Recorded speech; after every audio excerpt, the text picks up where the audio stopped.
Non, non, non, moi je n'ai peur de rien. Moi je suis un homme. Rien ne me fait peur. Je suis courageux. Est-ce que tu as déjà répété ce genre de phrase? Ou est-ce que tu as déjà entendu ce genre de phrase autour de toi? Moi je parie que oui. Avoir peur de rien, est-ce vraiment une qualité? Est-ce que ça existe?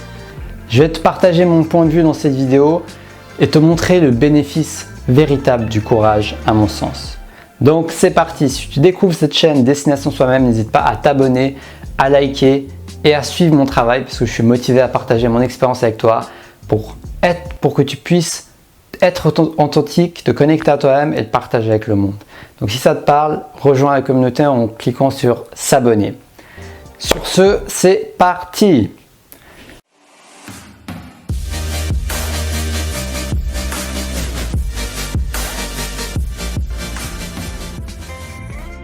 Donc oui, n'avoir peur de rien est un fantasme que j'ai déjà eu. C'est un fantasme que j'ai déjà eu. Parce que avoir peur de rien, ça fait rêver. C'est un peu la vision que la société nous montre d'un homme. Un homme qui n'a peur de rien, qui est musclé, qui est courageux et qui va sauver des vies. Alors oui, moi je suis pour sauver des vies. Par contre, je ne suis pas pour en avoir peur de rien. Pour moi, c'est une illusion. C'est une inertie de se dire « moi j'aimerais avoir peur de plus rien ». Ne plus avoir peur, c'est ne plus être un être humain. Ne plus avoir peur, c'est ne plus être un être humain. C'est ne plus être connecté à nos émotions. C'est tout simplement une illusion qui nous fait croire que nous n'avons plus peur, qui nous fait croire que nous avons peur de rien. Mais en réalité, mis à part des cas extrêmes où une lésion du cerveau, je sais pas quoi, est endommagée, ils ne peuvent plus ressentir certaines émotions, mis à part ça, nous avons tous de la peur parce que nous sommes tous des êtres humains. Et la peur, c'est un cadeau. Ça peut être un frein, mais c'est avant tout un cadeau. C'est un cadeau de la vie, de ton système de survie. Survie, la vie, survie, les mots viennent, je ne sais pas d'où ils viennent, mais en tout cas ça rime et pour moi ce n'est pas un hasard. C'est la vie, c'est un système de survie. C'est un système de survie qui te permet justement d'aller de l'avant. La peur, c'est juste un système de survie qui t'a protégé de quelque chose, qui te protège d'un événement, peut-être que tu as vécu, qui t'a traumatisé, ou alors tout simplement un danger. Mais ce danger est souvent illusoire, ce danger est souvent exagéré, donc c'est avant tout un système de protection. À toi de prendre conscience que ce système de protection n'est pas adapté. Non pas qu'il n'est pas valable et valide, ça c'est la grosse erreur. Quand je dis ne pas adapté, ça ne veut pas dire qu'il n'est pas valide. Peu importe ta peur, peu importe que tu aies peur d'une serviette, même si tu as peur d'une serviette, ta peur est valide et valable, ok? Même si tu as peur d'une chaussette, peu importe. Je te donne des exemples complètement banals, mais c'est pour te montrer que toute peur est valable.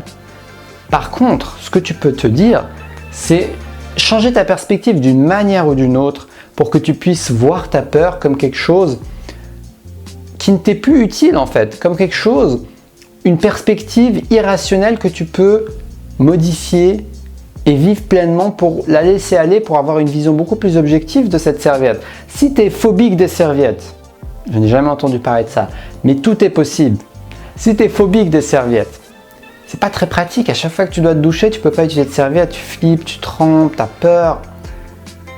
Donc, changer de perspective, libérer cette émotion de peur d'une manière ou d'une autre va te permettre d'avoir accès à beaucoup plus de choses dans ta vie, à augmenter ta zone de confort.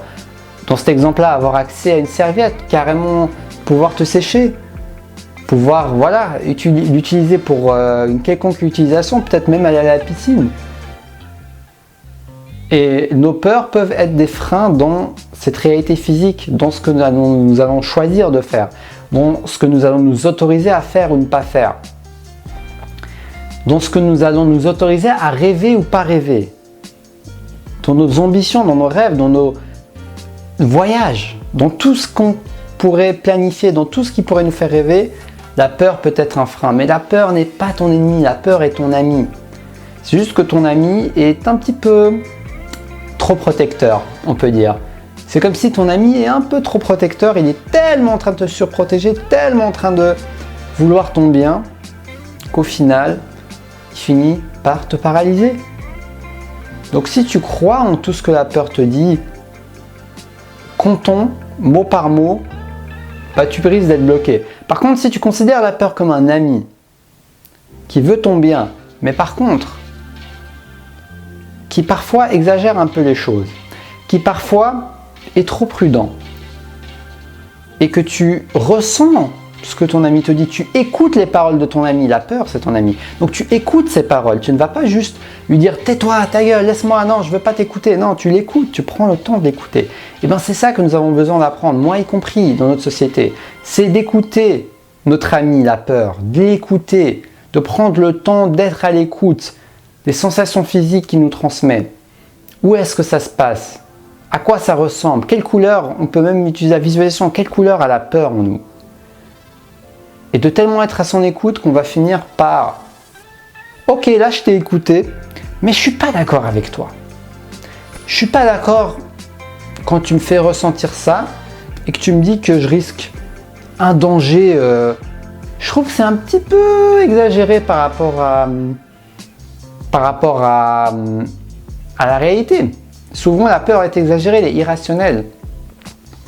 Elle est valide, toute peur est valide, mais elle peut être largement exagérée par rapport à la réalité. Par exemple, tu pourras avoir une peur folle de prendre l'avion, peur du crash, de mourir, mais au final, il y a beaucoup plus d'accidents sur la route que dans les airs. Beaucoup plus de morts chaque année sur la route que dans les airs. Donc quand tu rationalises cette peur, je ne dis pas que la peur va disparaître, parce que ça, tu vas utiliser le mental pour y penser. Mais il faudrait en fait arriver à cette objectivité, non pas juste avec le mental comme je viens de le faire, mais également avec toute ton énergie émotionnelle, avec toute cette peur, la libérer cette peur pour que émotionnellement tu te dises prendre l'avion c'est safe. Le risque zéro n'existe pas dans la vie, mais au moins que tu te dises prendre l'avion c'est safe, c'est plutôt sécurisant.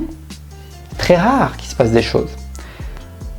Et donc c'est aligner en fait cette rationalisation que j'ai fait avec le mental avec ton ressenti. Ton ressenti parfois il part à l'ouest de ce que ton mental est en train de dire. Non, mais moi je sais très bien que ce serait ça mon bien. Je sais très bien qu'il me faudrait un homme comme ça, par exemple une femme. Il me faudrait un homme comme ci, comme ça. Je sais très bien que j'ai besoin d'un homme comme ça, comme ci. Mais émotionnellement elle est attirée par un autre type d'homme par exemple. Ça c'est très courant dans les relations de couple. Rationnellement, on sait ce qu'on veut, mais émotionnellement, on est ailleurs. Et bien avec la peur, ça peut être pareil. Émotionnellement, on est dans des dynamiques très comme ça, alors que rationnellement, on sait très bien que c'est pas vrai, dans une certaine mesure. Mais tes croyances deviennent tes réalités, donc travailler sur tes croyances et tes peurs vont te permettre d'arriver à un alignement et pouvoir accepter tout simplement cette peur. Tu as le droit d'avoir peur. Tu es normal, même si tu as peur. On peut travailler sur notre peur, mais ne plus avoir peur, c'est ne plus être un être humain, à mon sens. Si cette vidéo t'a plu, si cette vidéo t'a inspiré, like-la, partage-la, abonne-toi sur Destination Soi-même. Je suis chaud motivé à te partager mon expérience et mes intuitions quotidiennes. Sur ce, si tu as envie d'une séance de coaching avec moi, c'est dans la description de la vidéo. Si tu veux me faire un don, c'est également dans la description de la vidéo. Et surtout, like, partage mes vidéos, ça va m'aider à faire connaître ma chaîne, je t'en serai très reconnaissant. Dis-moi ce que tu en penses dans les commentaires, cher Proactive Rêveur. Et surtout, reste connecté à ta flamme intérieure.